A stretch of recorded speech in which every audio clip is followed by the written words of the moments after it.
Hello and welcome to what is my first video on South African Counter-Strike. Just a quick introduction in case you don't know who I am. My name is Liam Litchdor Webster. I have been playing Counter-Strike competitively since 2015, so I have about 8 years of competitive experience in Counter-Strike, most of which I have spent towards the top end of the scene, barring a few patches here and there. And since 2018, I have IGL'd for multiple teams, most notable of which being Vinco and Akasi, having brought both of them from outside Prem and into the top 8. Anyways, onto the main topic of this video, which is going to be looking back at 2015 and the old Telkom Do Gaming League, which was the previous iteration of VS's Digital Gaming League and the Master Circuit as it exists today. There are quite a few reasons as to why I wanted to look at the old Do Gaming League, primarily among them being some of the things that the old Do Gaming League did well, like their format and coverage of the scene. In my opinion, these things could make a positive change in the local scene if implemented correctly again. And secondly, the Do Gaming League was, for all intents and purposes, the foundation of competitive Counter-Strike and the competitive esports scene in South Africa for quite a long time. Uh, it was the only league that was guaranteed to run year after year for an extended period of time, at least until UCA and other TOs have recently joined the scene since 2016, 2017. But yeah, let's just get straight into it and look briefly at the old DGL website. Might be hitting some old players with nostalgia here. Might not seem as modern as VS perhaps, but I personally much prefer this older website over the current VS site, which is still plagued by some problems that have been affecting it for years, such as never saving your login. But perhaps but besides that, the Do Gaming League site was just cleaner and easier to use, in my opinion. Sort of reminds me of UCA's website. Um, but if you look at the navigation bar and look next to the home button, you'll notice there is a button for the news section, which actually provided coverage of the local esports scene at the time. And I know VS has a news section, however, it doesn't really offer any of the coverage that the old Telkom Do Gaming League offered, as I'll show later. But just moving on, and this news section was to my knowledge hosted on a completely different website. Not that that really matters. Telkom Gaming, but it did offer a variety of news. But I'll just be focusing on esports news, which, as you can see, offers a multitude of titles being played in the Do Gaming League, and almost every day there was an article put out on one game or another covering some aspect of the respective scene, whether it was a team player, news, update to the game, whatever. Now, moving on to something I just want to focus on quickly, which I'm sure would excite a lot of MGOs, is that there was a dedicated section recommending the latest articles related to specific clans or multi-gaming organizations as they're known. In this case, it would be IFG Infinity Gaming, which did at the time have a Counter-Strike team, but most of the articles here are on their Dota and League of Legends teams. Now that we've covered the homepage, I'd like to move on and talk about some specific articles and how some aspects of them could benefit the local scene. So, first one is just maybe a bit more of a generic article, although it is focusing in on a roster transfer between BVD and Ian, with Sonic and Goals joining from Energy and Ventus, respectively. Just a small segue here, quickly, actually. Just a reminder that there isn't really a centralized place nowadays to get news like HLTV for more casual players or people just wanting to follow the scene. And I don't really think that Twitter is a place where majority of news and stories should be put out. Um, but yeah, but just to get back to this article, which isn't even that long, but I think it's still pretty valuable in that it's keeping people up to date. It just goes into who's coming into the team, who's leaving, and includes a bit of a statement from Bravado explaining the reasoning as to why they made the roster move. Yeah, but that's not really the main thing I want to focus on. I much rather focus on the following articles, which I think are far more important. The first of which being an article on lighters being removed from Bravado's roster following the DGC win. And although this is related to a roster move, again, this is actually focusing on Lighter's perspective and interviewing him following his exit from the team. And this was pretty unexpected news at the time, given that won Rage just a few weeks prior to Tools being removed from BVD's roster. Pretty pretty quick article, to be honest, but I think it gives a lot of insight. It's giving Tools some personality, giving his feelings, his plans for the future. And I think it adds a lot of value to the scene, and that is helping to build and develop a story around both Bravado and Lighters as a player. Okay, moving on to a second example here, and this one might not be considered so much local news as much as international.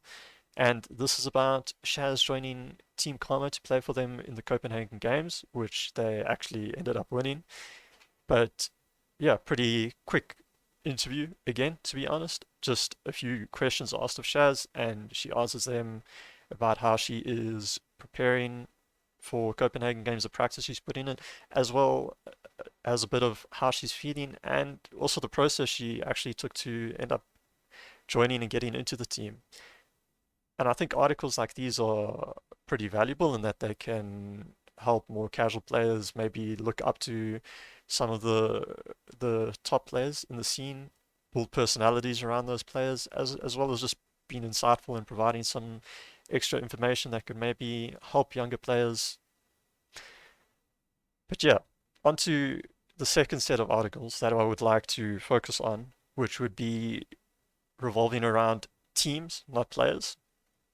And DGL would run these on lots of different teams, mainly from Premier and First Division. And as you can see here, this first one is covering a team called Leave My Ace, which probably no one remembers nowadays. But they had actually had a pretty good run in the summer leg of 2015 in First Division. And this article is just covering a bunch of things like their preparation, and building up some storylines around potential teams they'd like to beat, such as Zero Coalition, who are the only team to beat them in First Division, and then also looking to potentially beat VNR, I think, in the Premier Division playoffs. I think articles like these are great, especially when covering some more unknown teams. From say First Division, right? It gives them a chance in the limelight. It also gives more information on what is maybe a part of the scene that isn't looked at as much, with most of the spotlight being on teams in the top eight, right? But yeah, it also just adds a lot of info in giving information around, say, who the players are, what roles they're playing, maybe any struggles they're having in the team, and can be great for building up storylines for these teams looking to get into Premier and get to the next stage of competition. But yeah, another example, yeah, and this should be a team everyone should know, Damage Control. And this article was done at towards the end of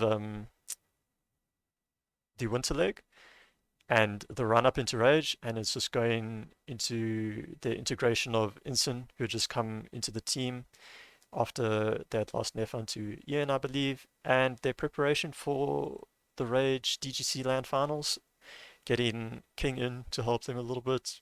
People might not know who that might not know who King is, but he had played for a bunch of good teams at the time, and he had been left without a team going into Rage. But yeah, I cannot overstate just how valuable I think it is to be able to generate storylines and narratives around the scene, as well as even just teams and players individually, right? It can entice spectators and casual viewers and followers of the scene into watching more games, getting them invested in following specific players and teams. Just and just to give a few maybe international examples, think of how narratives can add so much to you, most recently, I guess, ESL Pro League. Carrigan and FaZe getting the Grand Slam right with their chances starting to run out, and then with CS2 coming out soon, sort of the door's going to close on CSGO, right? Very nice achievement to cap off Carrigan's career if he does retire soon. Or say even Nico looking to win Katowice after having been in so many finals. It's just, I think, a great way to add so much more onto these matches, and specifically, right, Nico getting into another Katowice grand final, and all that pressure being on him potentially losing, I think it was like his third or fourth one, but obviously G2 ended up winning. And even between specific players or teams, right? So looking at probably one of the most classic of recent years, the Astralis Liquid matchup between the core three players. I don't think it's I do think it's a bit of a overused storyline, but I do think it adds quite a bit on these matches when they are broadcast. And maybe just to give some personal examples, right? And that is how I originally found out and got into the local competitive Counter-Strike scene was after Bravado attended DreamHack Winter, the major at the time. I did some Googling and I found an article from Telkom Gaming about Bravado. I think they run at DGC and then qualifying for the major. And from there, I just started reading more and more articles about the local scene and learning about different teams and players. And that was one of the main factors for me to start playing in 2015, driving me to improve and eventually compete against these players. Second example here is more of like potentially a missed opportunity, or just to show that like you can very easily craft storylines at the local level. And just off the top of my head, first one I can think of is me and Tion playing against Panda and Destroyed early 2021. We were both in Okasi, obviously having played almost the entirety of the previous year in Ian with both Panda and Destroyed. And I wouldn't really call it a grudge match, but it is an interesting matchup in that you got two players, obviously two players on either team that used to be on a team together, and obviously that adds a little bit of stakes onto the game.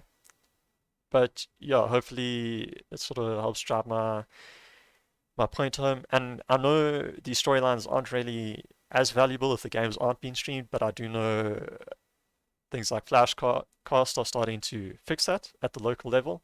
And I really do think that articles like these are invaluable whether the games are streamed or not, particularly in written form, and that you can go back and look at some of these narratives, whether you were actually following the scene at the time or not. It still adds a lot of history and flavor to the scene for newer people coming in. But yeah, just to contrast perhaps to VS's news section, which is really barren.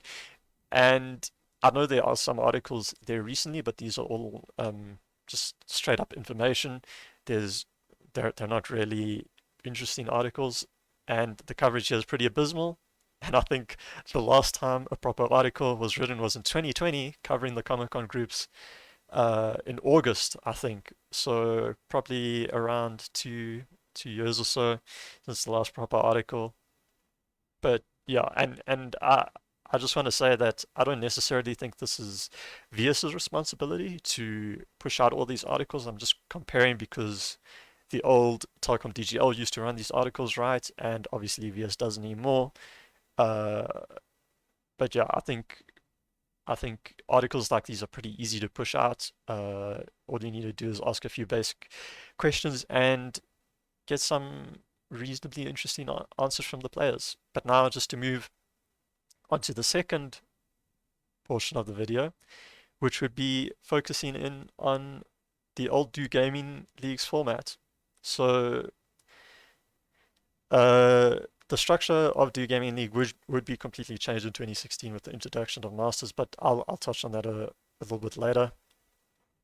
So just to break down the format and then explain some of the reasons why I think it could benefit the scene and what problems maybe it could potentially help solve. So first off, there are only three divisions at the time.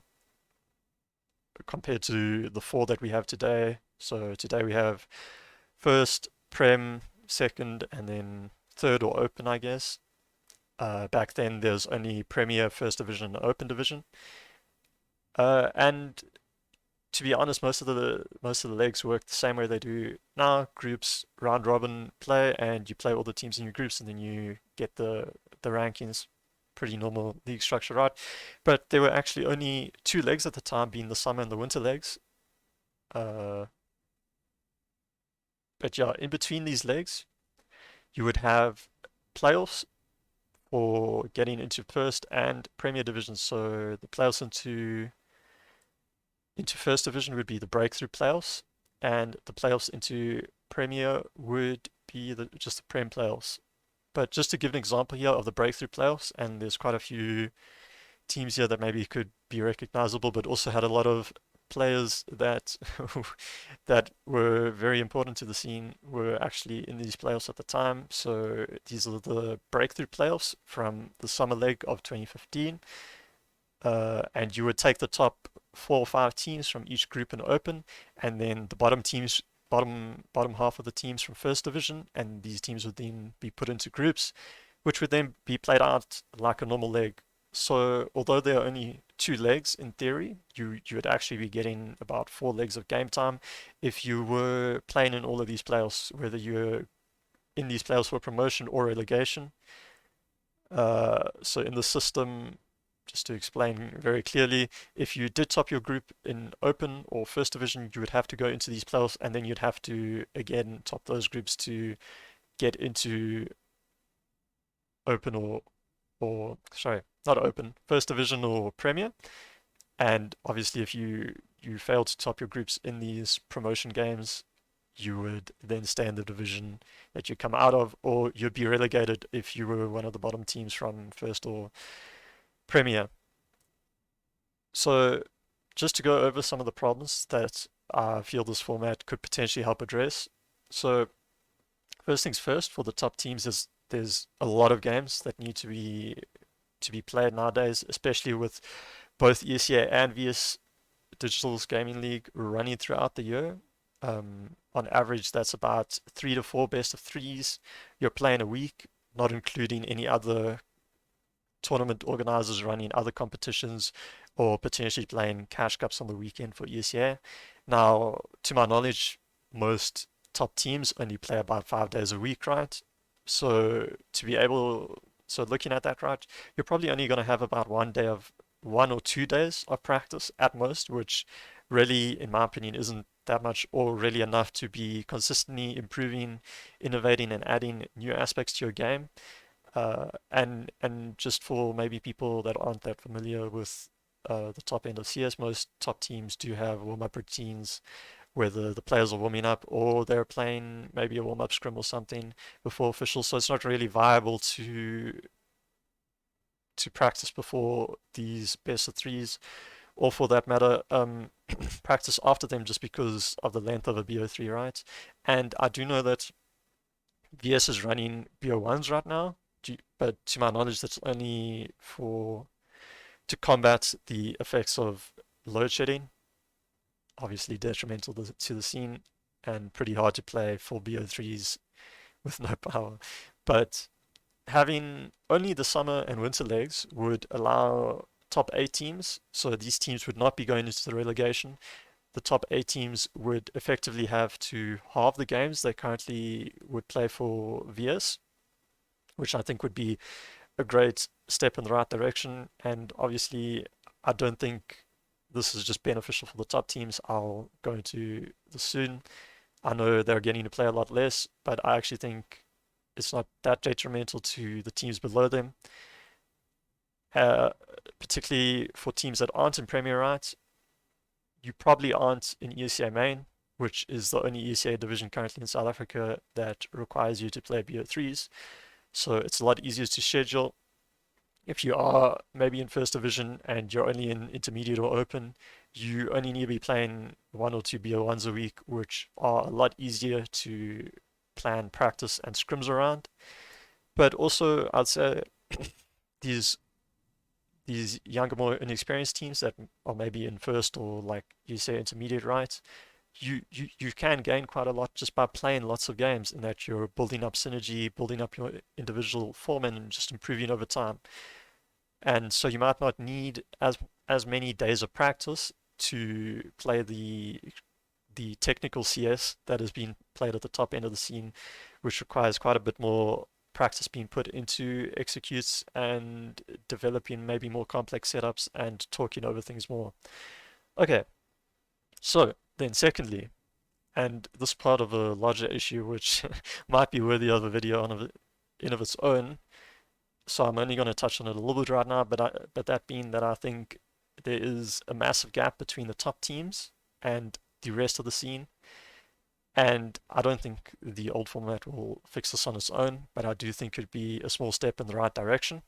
So with the old format, I think it makes progression a lot more linear and clear. It also maybe gives teams um, easier and more short-term goals to set themselves. So just to explain, if you are a good team in first, you wouldn't be able to go straight up to Premier in the old format. You'd have to beat one of the bottom teams in Premier in the promotion relegation between legs or seasons, right?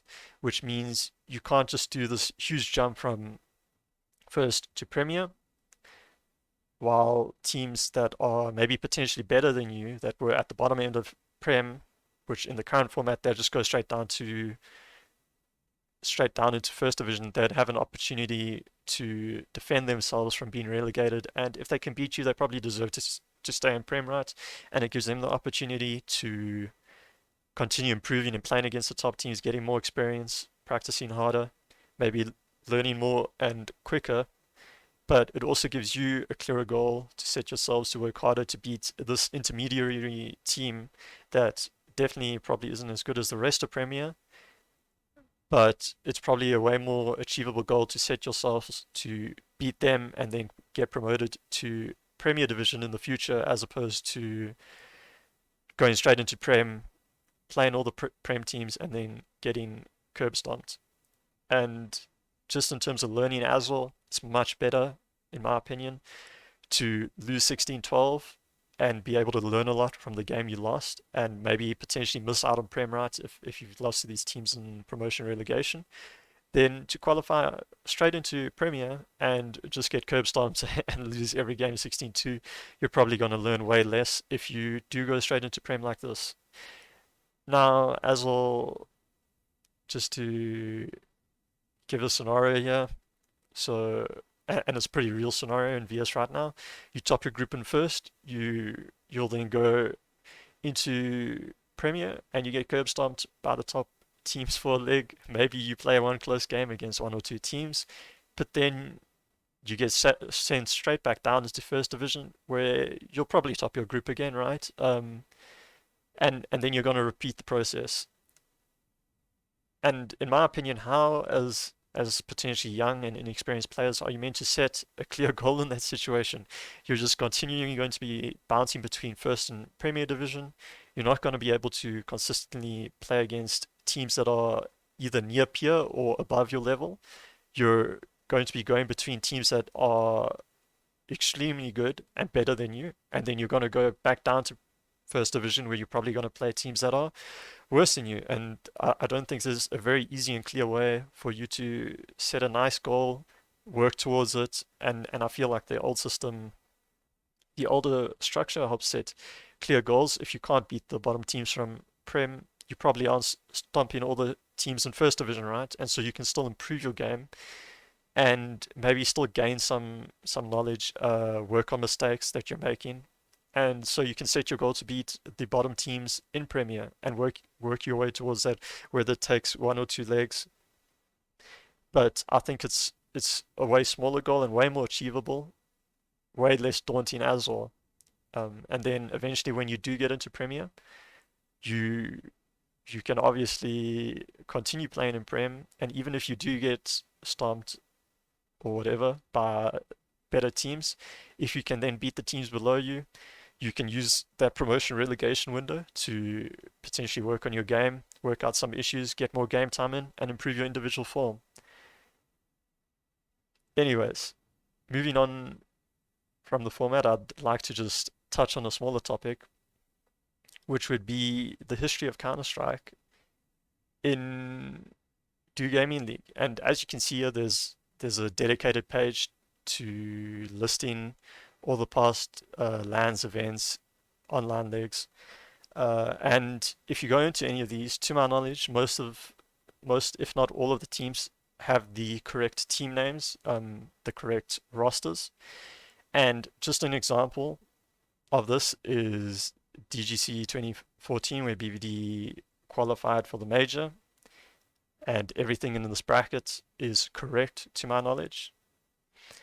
And so yeah, just to contrast to VS,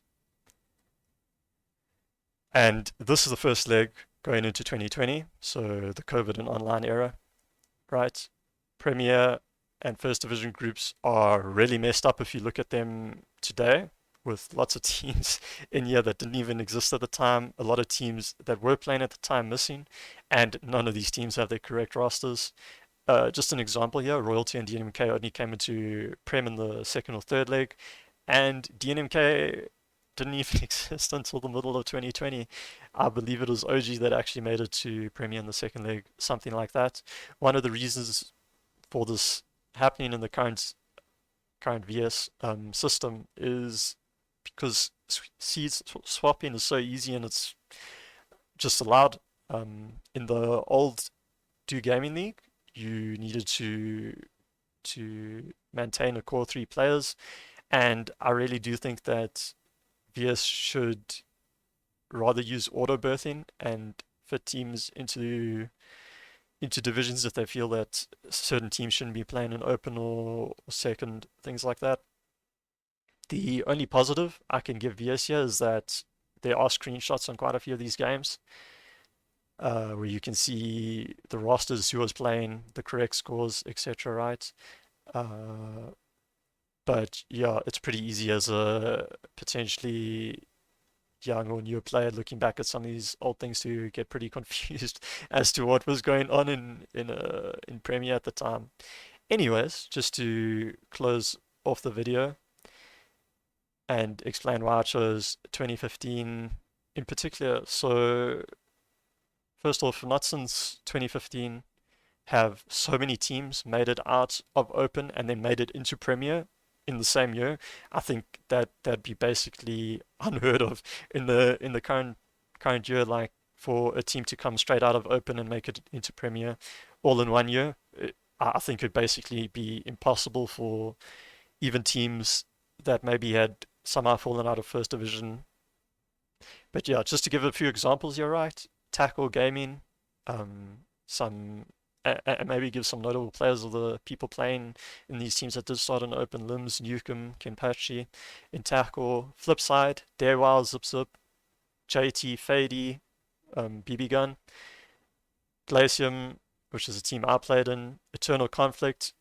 This one's a little bit complicated. There are quite a few. ECE actually made quite a few changes throughout the year, but at the start of the year, I believe it was something like Kron, Krios, Spoof, Kani, and maybe Hackman as well. Later on, coming into DGC, their lineup had changed quite dramatically, which I think they're fielding Corrupt, Defiant, Maniac, Bananas, and I think someone else. Can't remember. But APG Atlas, which would be Domster, Panda, Sandpit Turtle, Defrost, and I think TRK. No, no, no, it was actually Sting that attended Rage with them. But yeah, there's so many interesting storylines, and I just think 2015 is pretty interesting, and a lot of things would change after 2015. But I mean, just to touch on maybe some other storylines that occurred during 2015, besides obviously the teams I've listed coming into Premier all the way from Open at the start of the year. Black Poison went to Sweden a few months into the year to obviously attempt to break through into the European scene. Inson came back to DC. BVD actually had an incredibly turbulent start to the year. I think they made over 6 to 8 roster changes over the entire year, which I think is pretty dramatic even for today. And they slowly developed into the super team that would end up winning a bunch of events in 2016 and then start building towards Project Destiny. Uh, Ian Heat really failed to live up to expectations. I think a lot of people were looking to them to be the number one team, and they actually ended up disintegrating towards the middle of the year. And I mean, some success stories at Rage with XTC and SSG making it into playoffs. I mean, you can even look at individual players, right? With Custom and Zio, they stuck together as probably one of the best duos in the scene throughout multiple teams. I do think at the end of 2015, with Masters being introduced in 2016, it was rather detrimental to the scene. Obviously, prize money good, but uh, the format of old Telkom Do Gaming was dramatically changed, and for all intents and purposes, Masters worked as a franchise league in that only select MGOs could field teams. And so, for the most part, many of the players, maybe younger, more inexperienced players, were unable to play against top teams. And to my knowledge, I don't think any of the Masters teams ever played any games online against non-Masters teams, only playing against them at LANs. And the support for pushing out news articles slowly faded away over 2016, with Telkom Gaming no longer being linked on the VS website, and I believe Telkom Gaming was eventually shut down somewhere around mid 2016. But yeah, thanks for sticking around to the end of the video. I hope this has been somewhat interesting and thought-provoking. I have been thinking about making this video for quite a while, and originally I was going to be looking back at 2015 in general and look at my entry into the scene and progress as a player throughout the year. Well, I do think I had a fairly interesting story as a player. There's so many other players who also had amazingly interesting stories, and set against the backdrop of what is a truly fascinating time in ZA Counter-Strike, I felt like I'd rather focus on some aspects of old DGL, which would be much easier to fit into potentially a first video and easier to approach as a whole, compared to potentially a full year of CS and maybe missing out some things here and there. I'd much rather be able to do justice to different players. But yeah, I hope this might spark some positive discussion in the community. And yeah, I've only found the time to do this despite it being on my mind for quite a while, as my exams finished on the 21st and I've had quite a bit of free time, along with Source 2 being announced recently. It just made a lot of sense to push forward and make this video, even though it might not be completely in my comfort zone. It took quite a bit of effort, finding all the resources, checking old rules, old web pages. But yeah, any and all feedback is welcome and much appreciated. Depending on interest and how this video is received, I might do more in the future, I might not, who knows. Peace.